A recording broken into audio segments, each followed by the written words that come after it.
Donne-moi 30 minutes et Notion ne t'intimidera plus jamais. On va transformer ton chaos numérique en un bunker. Comment créer un espace Notion clair et performant? Par où commencer quand on voit une page Notion blanche? Comment obtenir un résultat aussi propre que chez les pros? Aujourd'hui, on part de zéro. Je te montre l'interface et les blocs. Ensuite, on construit un mini système réutilisable. Tâches, notes et projets. Avec des bases de données, tu repars avec un modèle clé en main à reproduire chez toi. Garde la vidéo ouverte et construis en même temps que moi. Allez, on se retrouve sur Notion. Là, nous sommes sur Notion. Et mais quand on arrive sur Notion, on tourne tout simplement sur la page, nouvelle page ou sur l'accueil, comme ici par exemple, sur cette interface-là. Maintenant, il faut savoir que Notion, c'est comme un site internet. Il y a la barre latérale, la barre des menus et tout ce que tu peux retrouver sur un site. Du coup, dans la barre latérale, nous avons l'option recherche ici. C'est là où tu viendras faire des recherches sur tout ce qui se trouve dans ton espace Notion. C'est-à-dire, par exemple, tu as un fichier PDF où tu essaies de retrouver un texte. Tu as juste à venir mettre le mot-clé ici, là, dans la recherche, tout simplement. On peut essayer avec Notion. Vous allez voir, ça va répertorier tous les endroits où le mot Notion se trouve, en fait. Ça marche pareil, que ce soit pour les fichiers multimédia,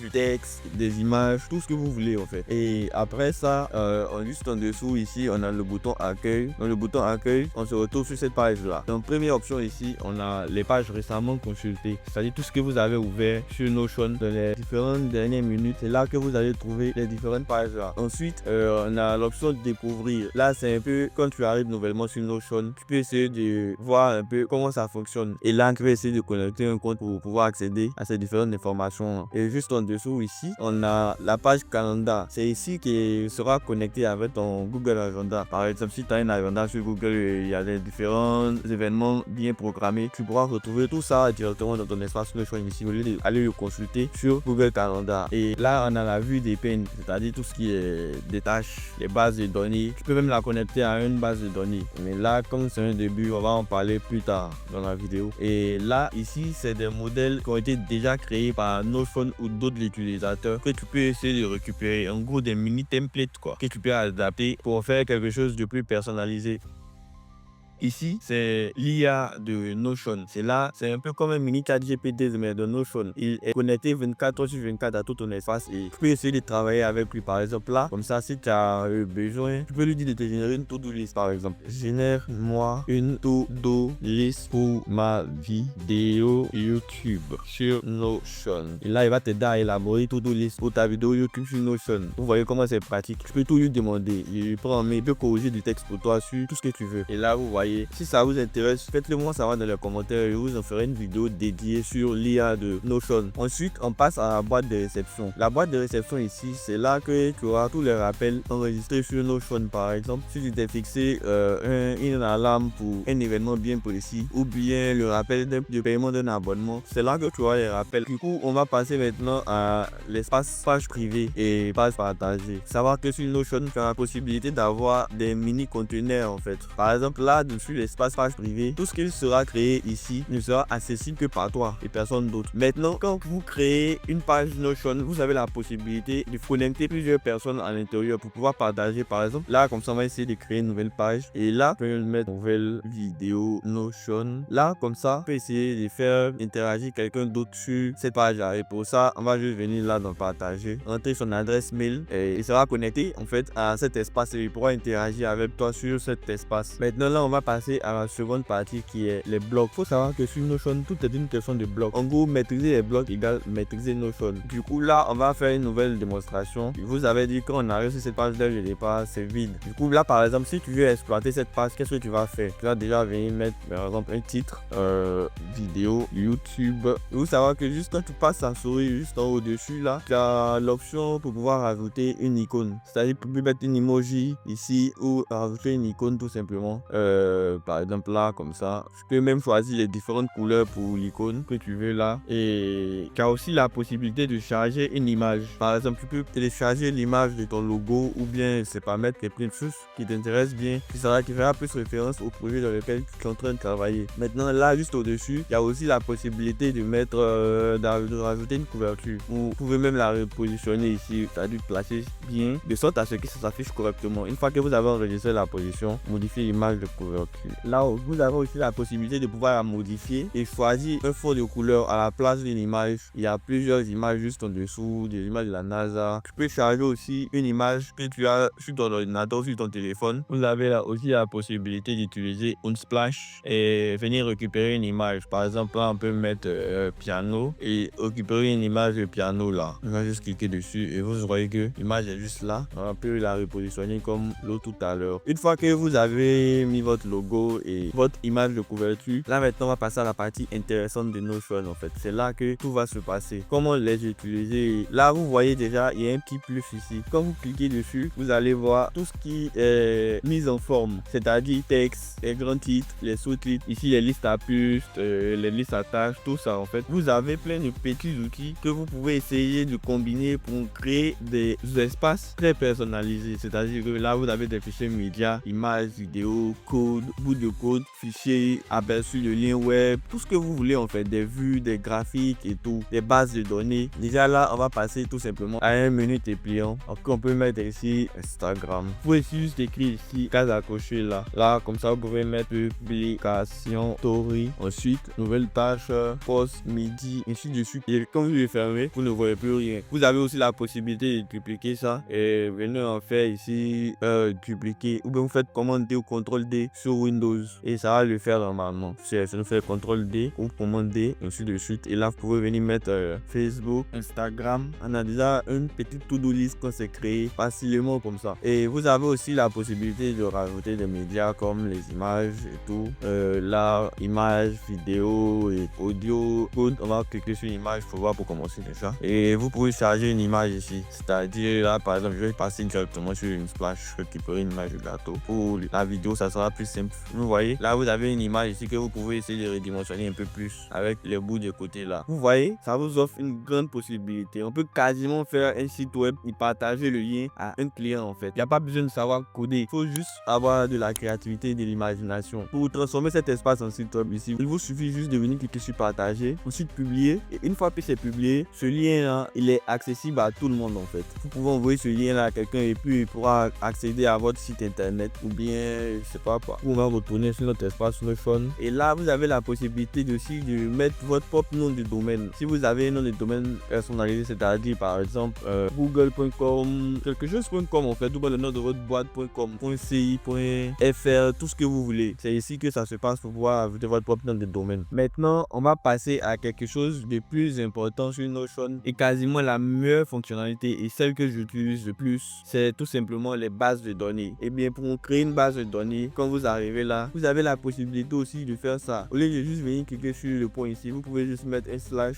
et ça va vous ouvrir l'option là. Maintenant, là, je parlais de rajouter une base de données. Comment ça se passe quand on veut créer une base de données? Vous pouvez juste venir là, tout simplement dans base de données et vous faites nouvelle vue, bien base de données intégrée. Tout ça, c'est des bases de données en fait. Soit vous faites nouvelle vue ou base de données. Et une fois que vous avez une nouvelle base de données, qu'est-ce qui se passe? C'est que là, vous avez la possibilité de rajouter des noms ou ajouter une nouvelle propriété.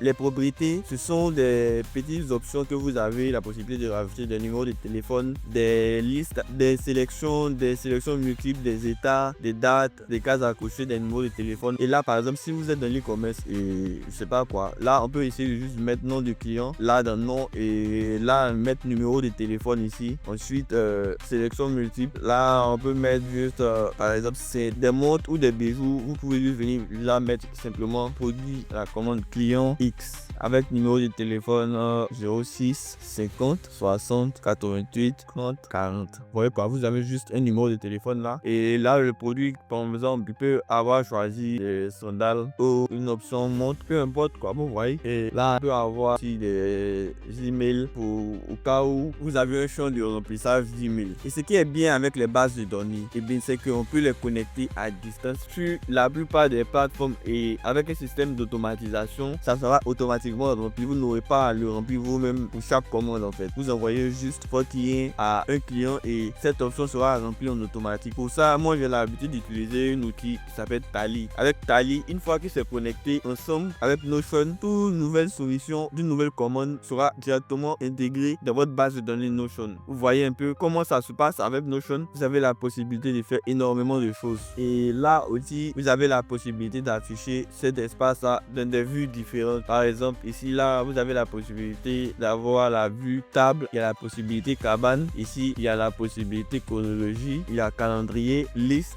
galerie, graphique. Vous faites comme vous voulez en fait. Mais généralement, pour avoir quelque chose de plus clair, c'est mieux d'utiliser la vue table. Comme ça, vous avez toutes les options directement à vos portées ici. Maintenant, vous avez aussi la possibilité d'avoir des tâches. Pour créer les nouvelles pages, vous avez la possibilité de cliquer soit sur ce petit bouton là, créer une nouvelle page, ou venir sur la page, vous pouvez ici le plus. On va cliquer là déjà. Et si vous essayez de faire une to-do list avec des tâches bien précises, par exemple, en venant cliquer sur base de données tout simplement, et vous faites nouvelle base de données. Et là, on va juste changer la vue pour la mettre en Kanban. En Kanban, c'est-à-dire là, par exemple, liste de tâches à faire. Si vous travaillez sur un projet que vous avez plusieurs tâches à exécuter dans le cahier des charges, par exemple, là, vous pouvez tout simplement venir mettre ici post, story, Instagram. Si vous êtes dans le milieu créatif, vous pouvez ici venir mettre création de design, ensuite contacter le client. En fait, ce que vous voulez comme tâche, quoi. Et de là maintenant, vous avez la possibilité de le glisser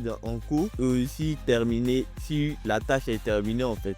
C'est plus visuel et plus organisé. Franchement, moi, je préfère plus cette organisation-là pour mes tâches à faire. Et ce qui est génial avec Notion, vous n'avez pas vraiment besoin de construire tout ça à la base si ça vous prend énormément de temps. Parce que vous avez la possibilité d'avoir la marketplace ici. Et là, en cliquant ici, vous allez trouver des templates. Ce sont des espaces Notion que des gens ont déjà créés ou même Notion même a déjà créé, mis en place pour la communauté des utilisateurs en fait. Là, par exemple, on a pas mal d'espaces déjà créé et là on peut venir sur Vie Pro. Dans Vie Pro, par exemple, dans marketing, ici il y a des espaces Notion qui ont déjà été créés spécialement. Par exemple, là, on va faire un workspace pour la création de contenu. Là aussi c'est gratuit. Ici c'est quelqu'un qui vend. Donc en fait sur Notion, vous avez la possibilité de créer des espaces Notion personnalisés et ensuite les revendre sur Notion, sur la plateforme et gagner de l'argent avec. Ça peut être aussi une idée de business et on fait un même métier. Du coup là on va cliquer sur un espace gratuit. Par exemple là, ça va s'ouvrir juste à côté ici. Une fois que vous allez cliquer là, vous allez juste venir voir un visualiseur ici pour voir si vraiment ça correspond à vos besoins en fait. Et si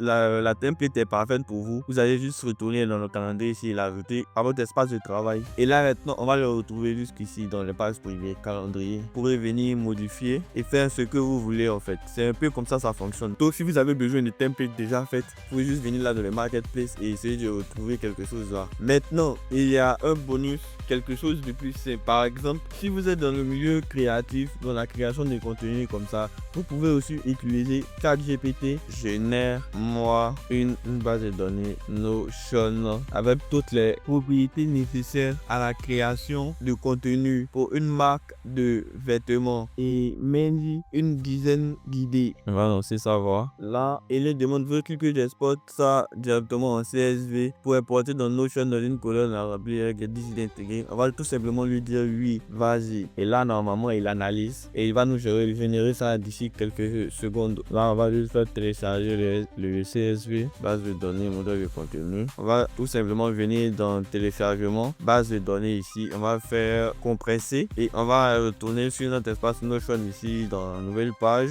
Ensuite, faire tout simplement importer, retourner sur base de données zip ici et l'importer dans Notion. Et là, normalement, il nous aura généré une base de données avec les différentes idées déjà intégrées à l'intérieur. Généralement, vous allez avoir une structure avec 3 fichiers comme ça. Prenez toujours le fichier en haut ici. Ou bien regardez dans les 3 autres, vous allez voir celui qui est rempli en fait. Vous voyez là, ChatGPT nous a généré une base de données déjà pour pouvoir créer du contenu sur une map de vêtements au moins de 10 secondes. Et tout est déjà organisé. Vous voyez et puis la puissance de ce qu'on peut faire avec ChatGPT et Notion. Si tu veux un guide complet pas à pas, fais-moi savoir ça en commentaire et je vous ferai une vidéo complète sur comment utiliser ChatGPT et Notion pour optimiser votre business et aller le plus loin possible en gagnant en temps et en efficacité. Si vous avez aimé cette vidéo, n'hésitez pas à mettre un pouce bleu et à vous abonner pour une prochaine. Ça va aider à améliorer ma visibilité et mon référencement pour que je crée beaucoup plus de vidéos. Allez, ciao, à la prochaine, les vétérans.